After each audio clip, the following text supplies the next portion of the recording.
Hello, Philip Bouchard here, founder and CEO of TrustedPeer Entrepreneurship, providing insights from entrepreneurship thought leaders to a global community of 5,000 educators, center directors, program managers, and administrators from academia, government, and industry. Today's interview is with Heidi Roizen. Heidi is an adjunct lecturer and advisory board member for Management Science and Engineering in the Stanford Technology Ventures program. Heidi has been a venture capitalist since 1999 and is a partner at Threshold Ventures. She has also been an entrepreneur, having founded the software company TeamMaker and served as its CEO for over 10 years. Since 2011, Heidi has co-led the Stanford Threshold Venture Fellows program and has been an adjunct faculty member for Stanford's ENGR 245, the legendary Lean Launchpad course. She also taught the Spirit of Entrepreneurship course at Stanford for 6 years. Welcome, Heidi, and thank you for joining us today. Hey, thanks for having me. All right. So the Spirit of Entrepreneurship course that you teach at Stanford is an entry-level course. There are no prerequisites, that exposes students to the stories of entrepreneurs and uses those stories as launching points for discussing business models, team dynamics, and venture funding. This certainly begs the question, can entrepreneurship be taught? Well, it's a wonderful question. And I guess you probably all already know I'm a little biased about the answer I'm going to give you. But yes, I believe entrepreneurship can be taught. I think that, one of my co-teachers, Tina Seelig, she always likens it to saying, can you teach people to swim, right? Well, you may not be able to teach someone to become a gold medalist at the Olympics, but you can certainly take non-swimmers and teach them to swim. And some of those with lots and lots of practice will actually become quite good. And my belief is, yes, there are skills that we will attribute to entrepreneurs that may be, innate attributes, but frankly, there are so many of the ways to practice entrepreneurship that can be taught. We can teach people how to talk to customers. We can teach people how to iterate. We can teach people what to look for in co-founders. We can teach people about building multiple legs to their stool so they can be resilient through the inevitable ups and downs of entrepreneurship. We can teach people the practicalities around how to build a business model and how to get something funded, and all of the things that are inherent in the journey of entrepreneurship, and help people build some of the skills they would need to be an entrepreneur. Among one of the main ones being communication skills, how to motivate people, how to get up and give a speech, how to write. I had a class last night with my fellows, and we were teaching how to write a good cold email. These are all skills you can teach, and I do believe that does this mean we can turn someone into a world-class entrepreneur? I don't know, but I certainly think that the people that we teach come out more prepared to deal with some of the necessities of entrepreneurship and some of the ups and downs. You graduated from both Stanford University and the Stanford Graduate School of Business. You have been an adjunct faculty member for Stanford's ENGR 245 Lean Launchpad course, which follows a flipped classroom approach where you trade off lecture time for student teaching team interaction. Instead of lecturing about the basics during class time, in flipped classroom, faculty assign the core lectures recorded as video clips as homework. COVID has given us a moment, more than a moment, to ask ourselves, why do we teach in a certain way? Why stand in front of a room of people delivering content lecture style that we could more efficiently do in a flipped classroom model? Mm-hmm. Mm-hmm. What are some other impacts that you have seen that COVID has had on the university education model? Well, it has certainly been a challenge. I think there's been more negative than positive, but if we want to focus on the positive, I think that we've had, first of all, the opportunity for students and teachers to come together when physically they would not have been able to. So some of the things that we were able to do, meaning that we've had, you know, I know we taught a sort of a rapid fire version of Lean Launchpad in a 5-day period for more than just Stanford students. And we had students from all over the world participating. I mean, it was interesting because sometimes you'd say to someone, what time is it where you are? And they'd say, oh, it's 2 a.m. You know, it's 3 a.m. But we were able to form very interesting groups without the physical boundary and frankly, without the need to also be a Stanford student.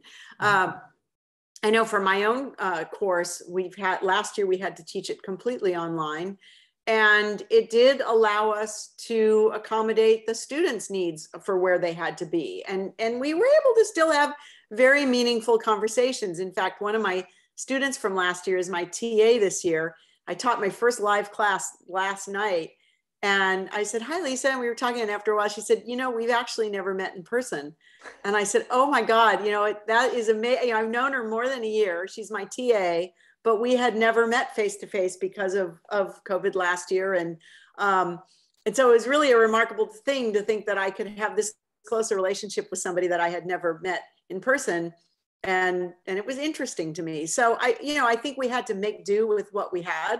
And I think that in some ways, doing things remotely is efficient, right? You're not shepherding people around from class to class. You're staying very focused on the business at hand. And in some ways that means you can get a lot done in a short period of time. But I think a certain amount of weariness sets in. I'm sure I'm not saying anything that anybody else doesn't also understand, that kind of about an hour and a half is about, I don't know which body part of mine gets tired after an hour and a half of being on Zoom. I won't say, but about an hour and a half in, you sort of get a little weary from the format. And so I think that also we've had to be creative about getting up, moving around, splitting into smaller groups, creating the curriculum so that the pieces of it fit in a smaller window, meaning, you know, a time window in addition to the visual window. Being able to do things around takeaways, around whiteboarding and things like that, we've had to accommodate. But I can't say that any of it, I cannot look at you square in the eye and say, because of this, it was a better experience. It was a different experience. And I think we got value out of it, but I am on a high right now from having taught in person last night. Is there, going forward, you know, we've all become Zoombies, right? We're all very used to that. We're not going to go back to the way things were. I mean, you know, COVID has changed. It's accelerated change in the way that, you know, we've delivered education and entrepreneurship. What do you think we're going to go back to, and what do you think we're not? Well, I think, you know, and in my other life as a venture capitalist, I serve on boards, and there's a lot of similarity between boards and teaching, right? There's a lot of material. It's a group of people who are trying to accomplish something, and you get together, and it's not your full-time thing, right? It's something you get together to do, and then you break apart again until the next session. And one of the things I think happens both in the boardroom and in the classroom is that when all meetings are in person, you fall into sort of a pattern where you stand up and you have your slides and you do things a certain way. And one of the things we've realized is there are certain things where it's really important to be in person. And then there are other things where it's not important to be in person. And if you can move those to Zoom, you are, in a way, if you only have so many hours you're going to spend in a combination of being on the road and in your course or wherever you're going to be, if you can become more efficient with the things that don't need in person, then you, in essence, you save time for the in-person things. So I think that that's been an important thing. I think the other thing too is there is a tendency to send people a pre-read and then just walk through the pre-read in person. And again, in the boardroom and in the classroom. And I think when you've had to bifurcate how you do things, or when you've had to work remote for a while and then you get to come back in person, you really have the opportunity to say, what work can we expect people to walk in already having done? And whether that's watching the video or whether that's reading a slide deck ahead of time, or, you know, and then how do we note that to people? For example, on one of my boards, they put a triangle on all the slides that are going to be discussed. And you are expected to have digested all the other slides. And if it's not a to be discussed slide, you need to send an email in advance saying, I'd like to discuss this one, or here's a question I have about this one, which again makes the meeting much more interesting, because instead of sitting around for 4 hours, having someone present to you something you probably already read, or at least you should have read, this allows you to focus on the conversation part, the part that's really hard to do unless you're in person. And again, I think both in the classroom and in the boardroom, those have been some of the things that I think we've realized are very, very important. The one thing that I think is really hard, and again, it is in both of my world realms that I'm experiencing this, is that unscheduled, unstructured time.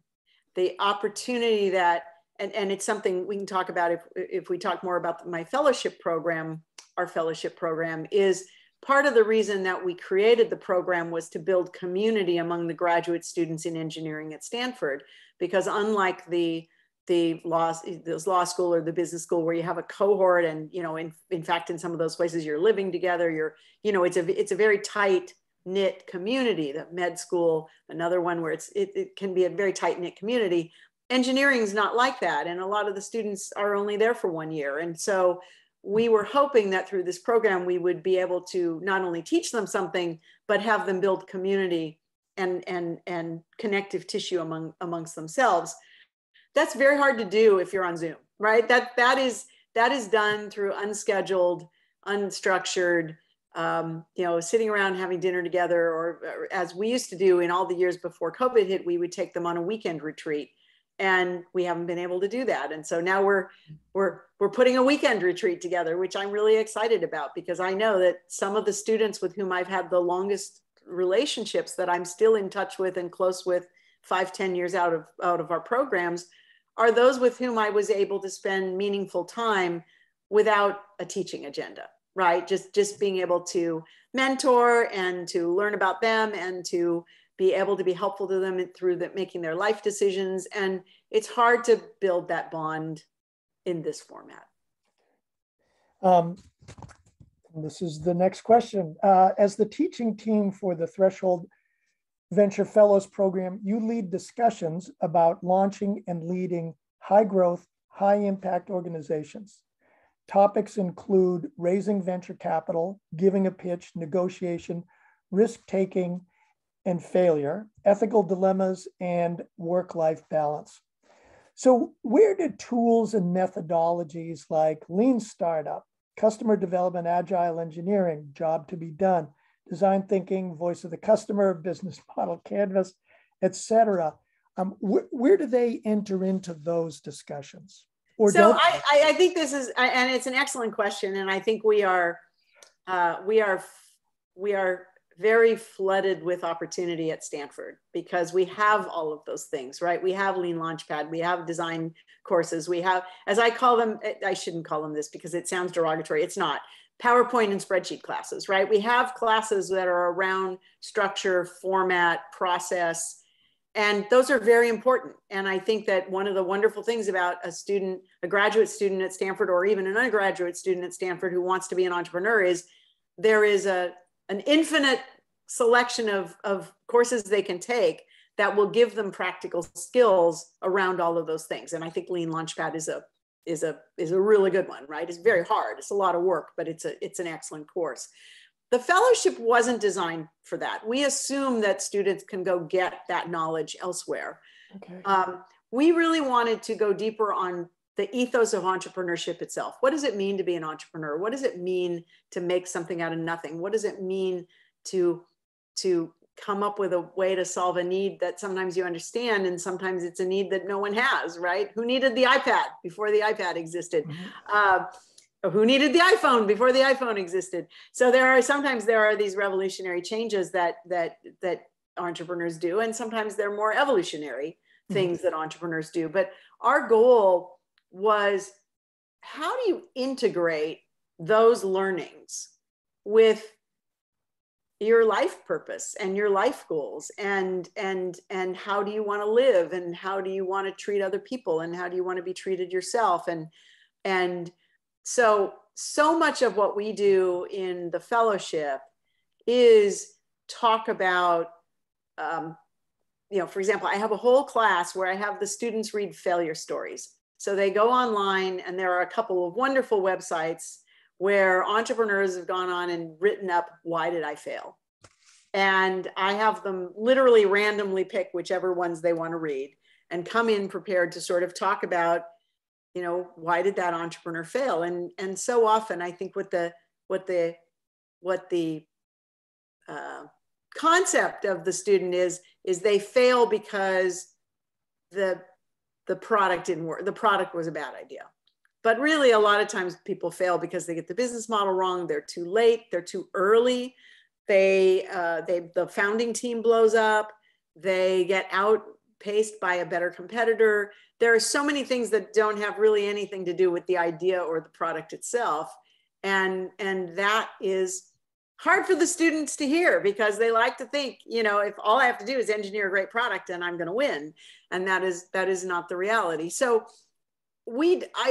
I wouldn't want a student to have no exposure to all of those other great tools and only come to the Threshold Venture Fellows and then think they're ready to start a company, because we don't cover the PowerPoint and spreadsheet things. We don't really cover business models that much. We don't really cover customer, how to interact with the customer. We cover a lot of internal stuff, right? We cover work-life balance. We talk about failure. We talk about mental health. We talk about motivation. We talk about developing personal skills around building a business network, compelling people, writing good cold emails. So we do some things that build some personal skills. All right. What do you use as success metrics for your Threshold Venture Fellows program? For example, do you track the program alumni's careers? You said that you maintain a relationship with them, but what are the performance metrics, if at all, if any? So interestingly, it's an interesting question, and it is not a graded course. In fact, we don't even offer credit. It's a kind of a volunteer fellowship, and that you do it for the honor and the learning, and that's all the students do it for. So I'm gonna answer it in a funny way. Every year I ask the students if they'd be willing to serve as an alumni mentor. So we have a list group of all the, now 100 students who have been fellows. And last year, 37 of them volunteered to be mentors. And to me, that's one of the truest signs of a successful program, is that they feel good enough about the program and they feel excited enough about the newest generation that they're willing to come back and serve, again, not physically, but on digitally, to be able to be mentors. So I do keep track of them. We keep their LinkedIn profiles. We see how many, and I will say, 10 of them have gone on, 10 out of the 100 have gone on to raise fairly significant venture capital. So, and this is always the fine balance. Is our goal. We are not a factory for creation of startups. Mm-hmm. We are a place where we want to teach the leaders of the future how to be ethical entrepreneurs. And whether they take that entrepreneurship, some of them have become venture capitalists. Some of them have gone to work at Google and Apple and Facebook and Twitter. They've gone to some of the big platform companies, Microsoft. And some of them are join other founding teams, right? Some of them end up working for some of our startups. Mm-hmm. So it isn't, I don't have a metric that says, this many dollars raised. Mm-hmm. And that's not really the goal. The goal, as I said, for me, the principal goal is community. And then at the individual level, are they having meaningful careers and meaningful lives? And that's a hard metric to measure, but I measure it through really the interactions with them individually. Great. According to a PricewaterhouseCoopers report just released in January with the title Living with Unicorns, between 2005 and 2010, there were only 14 unicorns, and these are defined as privately owned VC-backed companies valued at $1 billion or more. In 2021, there were 743 unicorns. The innovations of many of these unicorns will be fully realized in 3 to 5 years. Do you see a causal effect of the growth in university entrepreneurship centers, one, and the programs and their programs? Is that driving this unicorn phenomenon? It's certainly, I think programs across the board and programs and community involvement and corporate involvement and academic involvement, it's creating a fertile ground for more company formation, right? They're definitely, you put people through these programs, you give them the idea that they can be an entrepreneur, you make it socially acceptable, you make more sources of funding available, you're going to get more startups, right?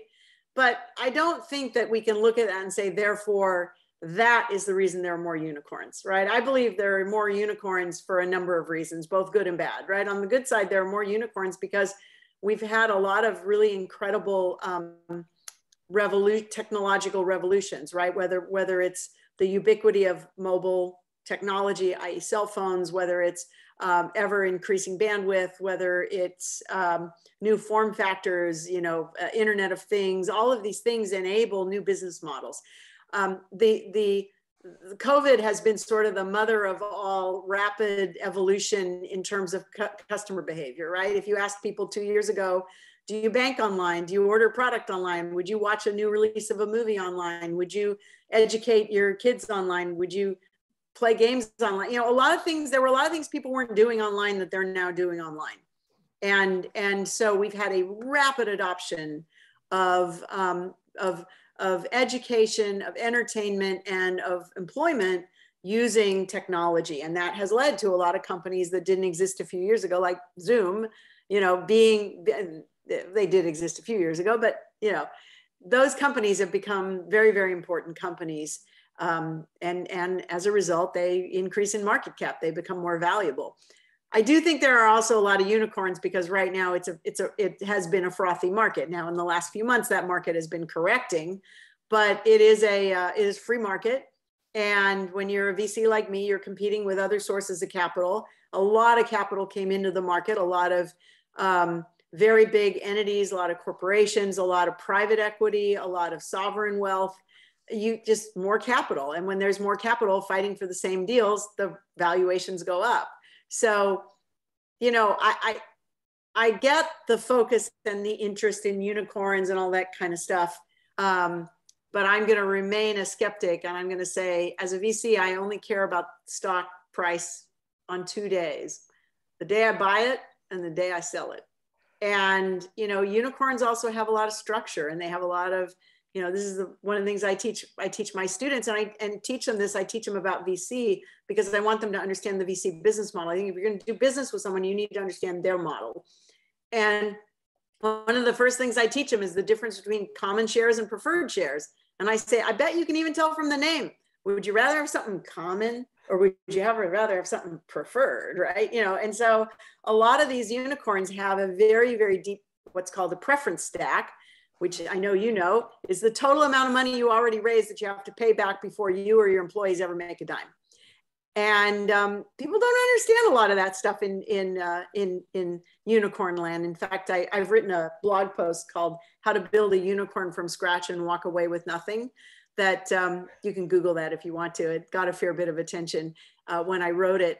And I explained to people what you don't understand about this fundraising stuff is that money has strings attached. And sure, I can make I can make anybody a unicorn.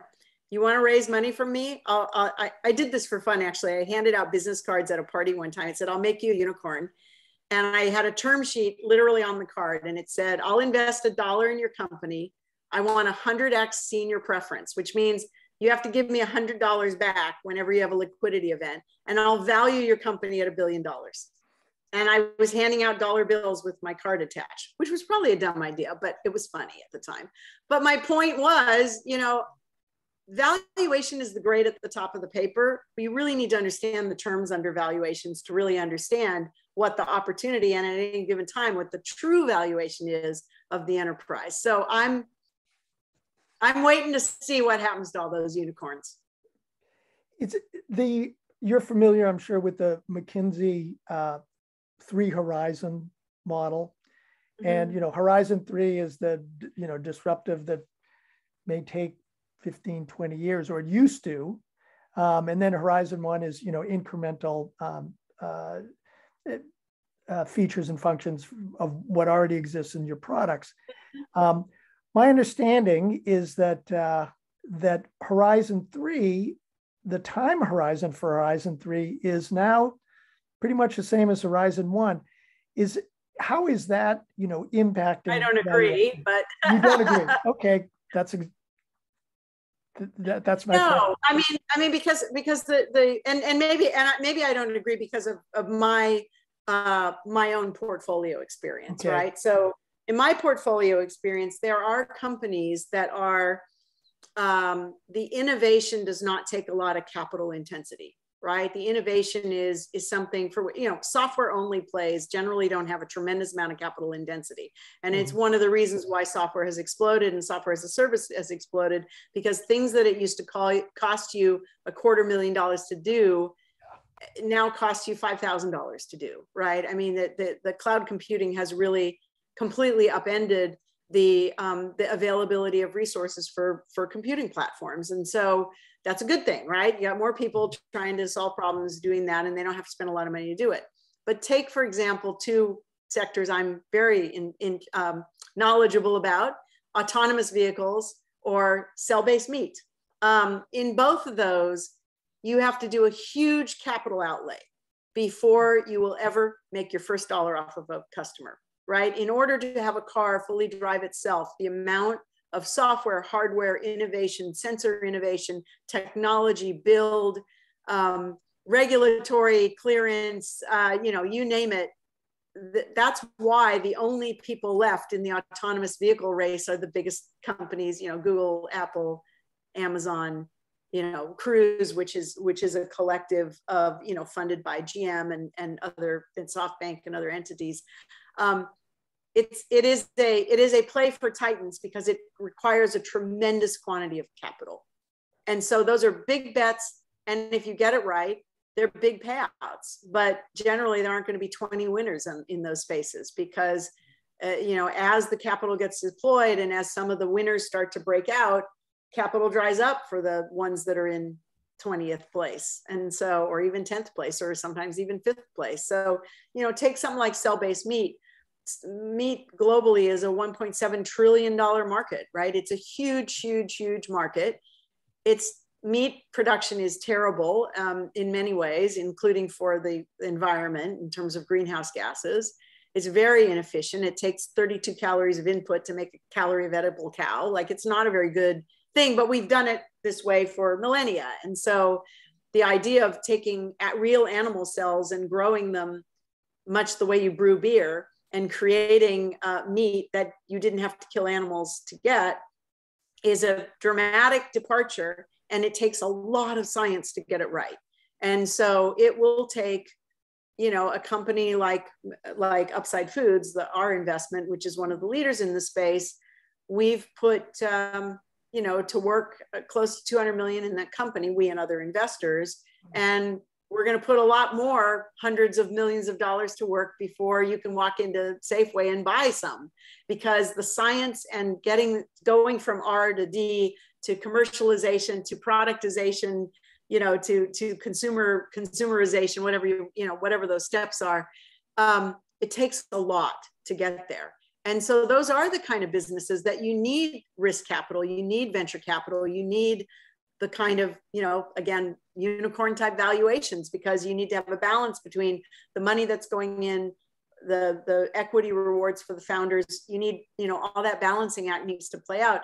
And the good news there is, because the winners are going to be such seminal companies, they're going to be $50 billion, $100 billion valuation companies. You can afford the risk, right? You can in the whole market, the risk will work, because there will be winners and the return will be far in excess of the capital deployed, but it will be very lumpy, right? It'll be very uneven because there will be winners and losers, and the losers will likely have spent a lot of money too. In their white paper, Age and High Growth Entrepreneurship, Pierre Azoulay of MIT and Benjamin Jones of Northwestern University found that the mean founder age for the 1 in 1,000 fastest growing new ventures is 45 years old, okay? Mm-hmm. The average age of a graduating MBA student from, say, Northwestern's Kellogg School is between 30 and 32, right? That's probably common across the board at many business schools. What factors do VCs like yourself consider about CEOs of startups that they are considering when investing in them, right? So, right. So there is a lot of mythology around the 21-year-old dropout in the hoodie, who is usually a white male. We've all heard those, and there've been a few of those, and some of them have been tremendously successful. But by and large, entrepreneurial teams that lead to success have a combination of skills, including some experience and some domain experience. And so, if you think about the three big elements of a pitch, right? The three big elements are, there's a big hole in the market. I know how to fill the hole, and I'm the right person to do it, right? So if you think about it that way, I like to think there's a giant market need, right? And here it is, it's whatever it is. There is a new technology that can fill that market need, and I am uniquely qualified to deliver that.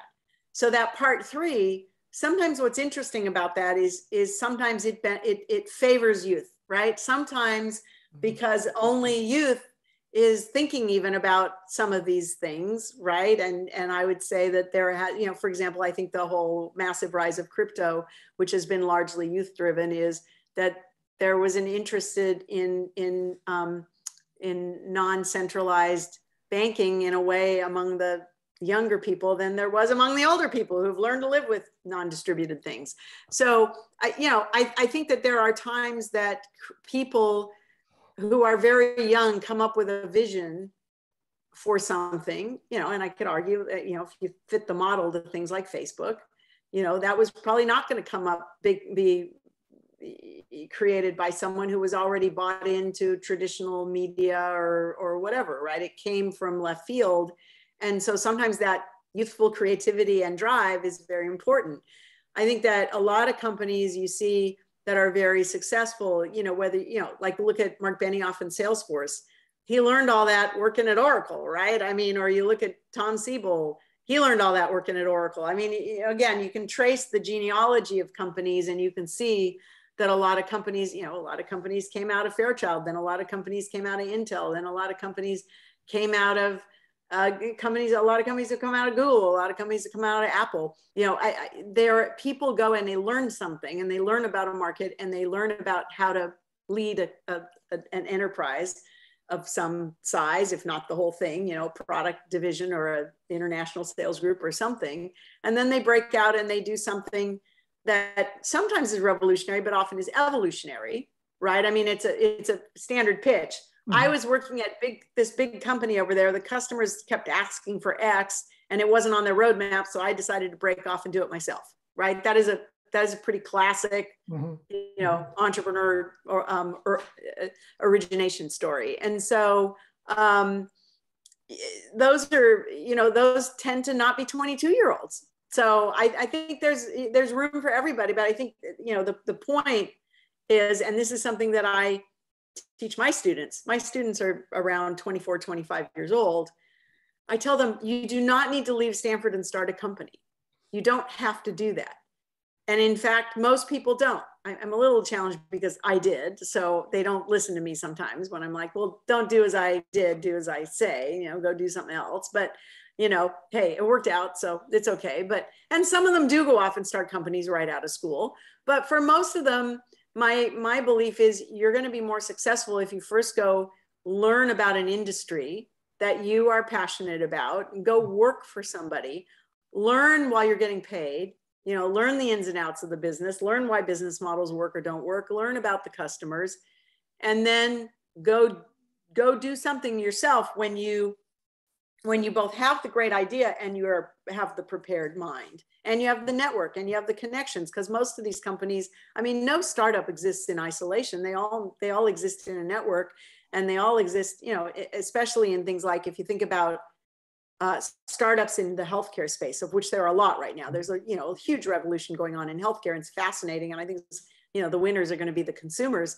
But if you don't understand the healthcare business, I would not recommend doing a startup, right? You should go cut your teeth and learn about the healthcare business, because it's very complicated, and it has a lot of regulation, and it has very few customers, you know, the payers who pay the bills, and you better figure out how that all works before you start a company. So maybe it's better to go work for 4 or 5 years at a big payer or a big provider, or you know, someplace else, and learn all that before you go on the ultimate risk of being an entrepreneur. The dean for undergraduate admissions at MIT shared that more than 50% of those applying to MIT say they would like to start a company before they graduate. Yeah. 55% of the entire first-year program of MIT's Sloan School enrolled in the entrepreneurship and innovation track. Universities educate students on the discipline of entrepreneurship, in the tools of entrepreneurship, and how to develop grit, self-reliance, creativity, and resourcefulness. However, research shows, we were just talking about this, that it may be 10 years or more before they actually apply those tools of entrepreneurship. What advice or insights would you offer these future entrepreneurs at this stage of their careers? I think this is a continuation of what you were just talking about, but this is perhaps for a younger set. Yeah, I mean, I think it's really hard to tell people to have patience. And I think also the problem is we glorify the winners. It's just like, you know, it's just like, hey, there's a reason why lotteries run a bunch of publicity around the people who win the lottery and change their life, but there's only, you know, your chances are still 1 in 90 billion or something. So, you know, I think for a young entrepreneur to understand that learning the methodology, learning the ropes, learning how it's done, learning the practice when you're in school, if that is something you intend to do in your life, is a great thing to do. And I highly encourage them to do it. But believing that therefore you are then prepared to start a company and you'll be successful, the numbers don't pan out that way, right? And just understanding the statistics, just going and, you know, go survey people 5 years out of your program and find out how many of them have successful venture-backed companies. It's still a pretty small number, right? You still are hitting, I think we're still running at a 90-95% failure rate. So, and I don't know, I have to look at the current data. And sometimes in up markets like this, things last longer because there is more revolution and there is more funding, but at the end of the day, they don't all succeed. And I could argue sometimes really rich markets are bad for entrepreneurs because everybody gets funded. There's more noise. There's more, you know, instead of having 5 competitors, you have 25 competitors doing exactly the same thing you're doing. So your chance of success is even smaller. So sometimes the best companies are started in difficult and down markets. So, I mean, my only advice to them is kind of, hey, life is long and you don't, you know, entrepreneurship is not something you have to, you know, the idea of like, I need to be an entrepreneur is not the right way to approach things. I think that, you know, if you want to say, I want to have the ethos of an entrepreneur, I want to make things out of nothing. I want to inspire people. I want to be able to choose who I work with and control my destiny. A lot of that you can do within an environment where you're not the founder. So pick companies that operate in that manner and go learn the ropes, and only do a startup when you absolutely positively can't do it because it's the best idea in the world. I mean, I think that's the other thing I see that come out of these programs is mediocre startups, Me Too companies, things that 100 people are doing, or really simple problems to solve that actually don't have that much money in solving them. It's just not worth them.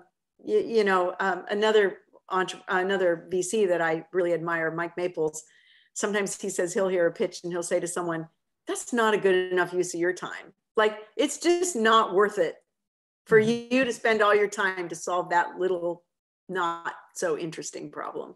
So again, I mean, people are going to do what they're going to do. I think there's a certain point at which you can't, I sound like an old curmudgeon saying, oh, you little young whippersnapper, don't start a company. And people are going to do it. And some of them are going to be wildly successful. But I think just giving them a realistic purview of what recent history would indicate is probably a good thing to do. There's certainly a lot of education in the area of entrepreneurship. There's a lot of, accepted tools that are being taught and learned. So how much weight does a VC put on the results of customer interviews, a completed business model canvas, and other results from following the lean process when a startup pitches to a VC for funding? Does it even come into play? At Threshold Ventures, we're a Series A investor, so we're usually writing a $7 to $10 million check to a company where they already have a dozen people, and maybe they're doing $500,000 in annual revenue, or they're, so they're not showing us their business model canvas. They're showing us real results and real, but the fundamentals of the business model canvas, which is why I think it's so valuable. The idea of you have to have a framework. You should understand how business models work. You should understand which business model, you don't have to invent a new business model just because you're inventing a new product, right? Most products have business models that are already well established that you can learn from. And it's one of the things I tell entrepreneurs, you should be creative in the place you need to be creative. And there are other things where you don't need to be creative because everybody's already invented that wheel before and you don't need to do it. And when I see entrepreneurs, sometimes they design their own HR systems, they design their own accounting systems, they design their own, it's crazy, right? Like do the thing that you're going to uniquely do, and all that other stuff, just go buy the off the shelf stuff. Like you don't need to innovate in everything. And so I do think that, again, I'm a big believer in Lean Launchpad. I do believe in the methodology, because the principal thing about, if there's one thing I would say about Lean Launchpad, that if you're going to take away one thing from it, it's talk to the customer over and over and over again, and new ones and more, and listen to them and take the feedback and incorporate it in how you think, and the epiphanies that the students have when they actually have contact with real people who might or might not be the buyer for their product. The learning experience it's breathtaking. It really is. I mean, it's really fun. I'll use the word fun. It's fun as faculty. I don't know that it's as fun when you're the student, because by about week 3, their heads are on the floor and they're like, everybody hates my idea. There's 20 other companies who've done it, or, I didn't think about this, or nobody wants to pay for it, or whatever. It's that first contact with the customer. But I think that is so critical. And so again, those disciplines at every level, but for us at the Series A, we talk to a lot of customers before we write a $10 million check. Right now, like I say, there are certain companies like in Upside Foods where you're betting on the team and you're betting on the technology, and there's not going to be a customer for years. And then it's a different kind of bet.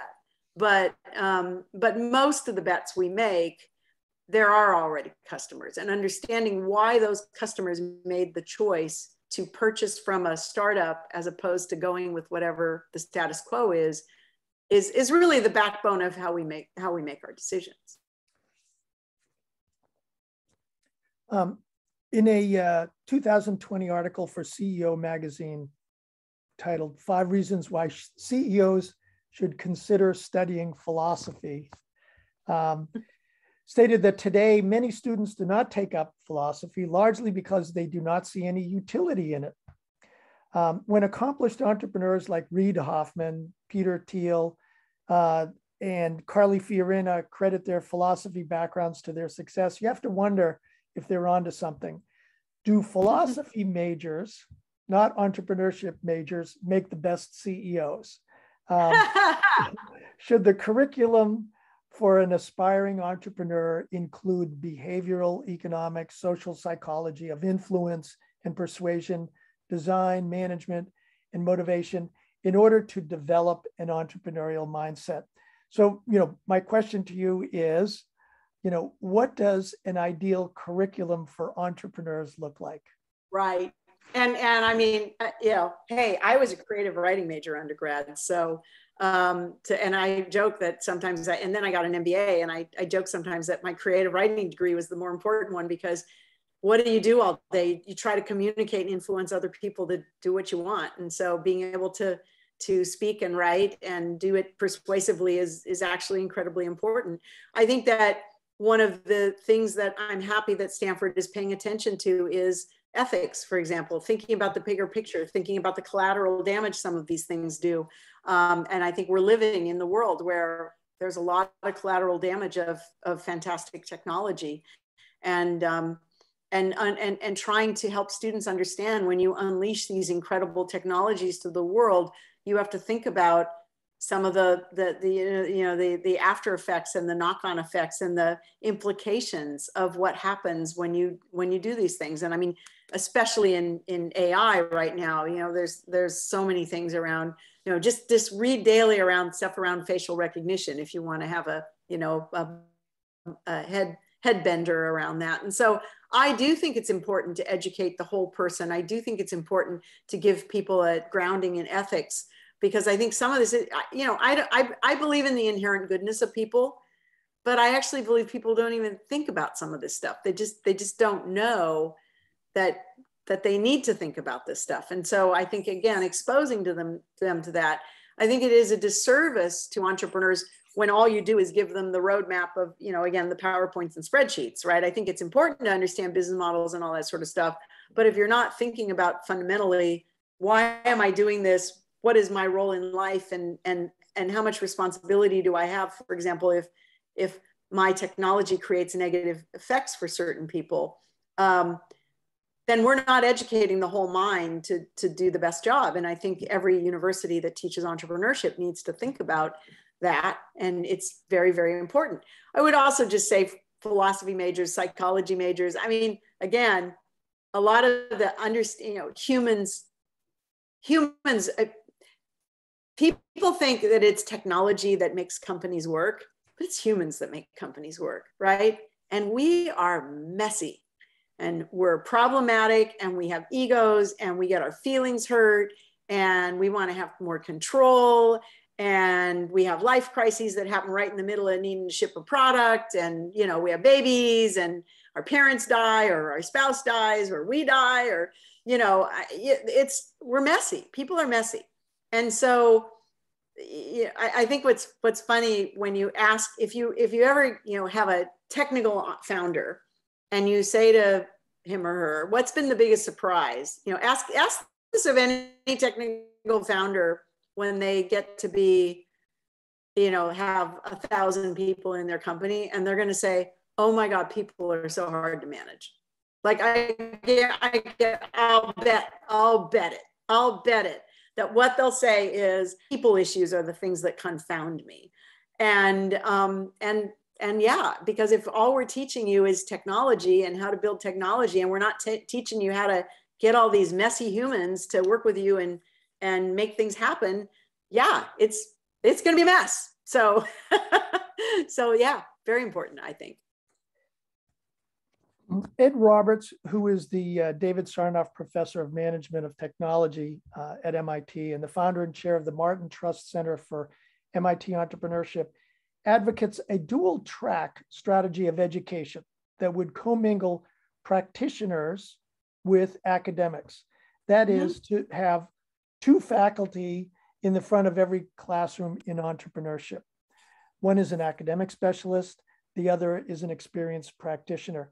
Do you agree that universities should bring in more practitioners as adjunct faculty for entrepreneurship programs? Well, of course, I'm an adjunct faculty and I'm a practitioner, so I'm going to say yes.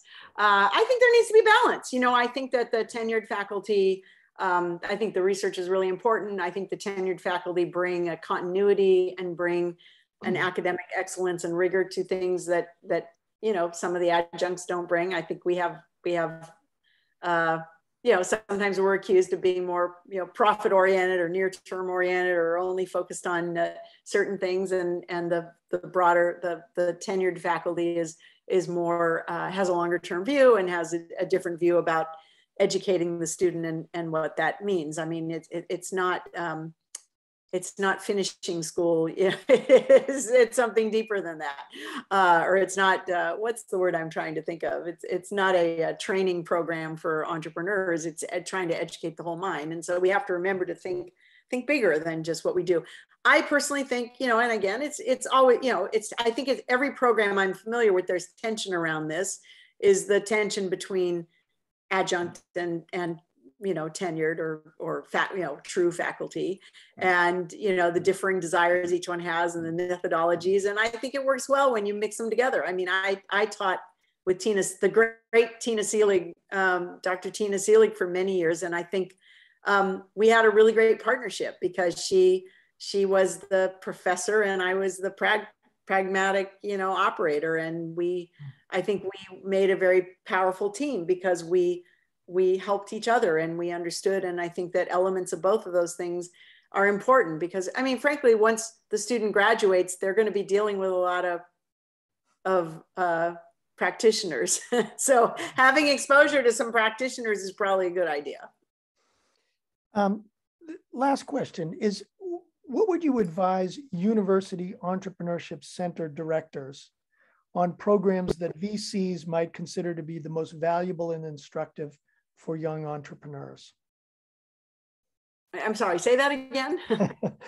So it's, what would you advise university entrepreneurship center directors? Okay. Not Stanford, not Berkeley, not MIT.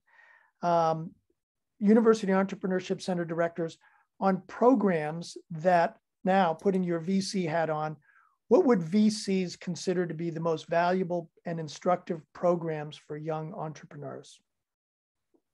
Well, I think every VC is going to give you a different answer. It's going to depend on what stage they operate at. It's going to depend on what sector they operate in. Okay. So I don't think you're going to get a uniform answer. I do think among the more, I'm going to call them enlightened and long game playing VCs, this discussion around ethics is really important. And I think that, I think ethics is really important. And I think that we're going to get ourselves in a lot of trouble if we don't focus on that. I mean, just literally for humanity. I do think that grounding the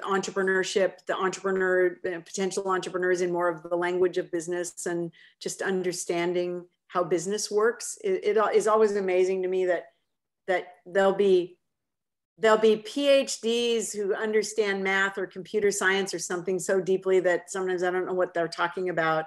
And then they'll come to me and they'll go, well, I got one job offer. I got two job offers, but one of them is for 5,000 shares and the other one's only for 2,000 shares. So I think I'll take the 5,000. I'll be like, well, do you know how many shares are outstanding? Do you know what the value of a share? Like, really? And so I do think that having a more rounded education in all the disciplines that are required to understand how business works would be a good thing. Maybe it's asking too much. I mean, already, I think one of the challenges, for example, if you want to get a CS degree at Stanford, you're spending your whole 4 years on it already, right? You don't have a lot of spare time to go take philosophy classes. So I think sometimes we need to rethink about, what, and obviously that has happened because that is ultimately what people feel is necessary in order to be a functioning person in that discipline after Stanford. And so maybe we just have really too high expectations about what people are coming out of their undergraduate degrees knowing how to do. I mean, maybe we've undershot or overshot or misshot on that. So but I do think ethics, if I had to pick only one topic, I'd say the bigger picture ethics, the longer game of what you do and how you think about your role in the world. I think it'll lead to better companies and I think it'll lead to happier people. Thank you so very much, Heidi. I look forward to sharing your insights with the entrepreneurship community. Well, thank you. It was lovely to chat with you. And I apologize for the power failure in the middle of our speech, but hey, we're entrepreneurs. I got the power working again. We got on and we continued. So persevere. Thank you. Well, be well. Okay.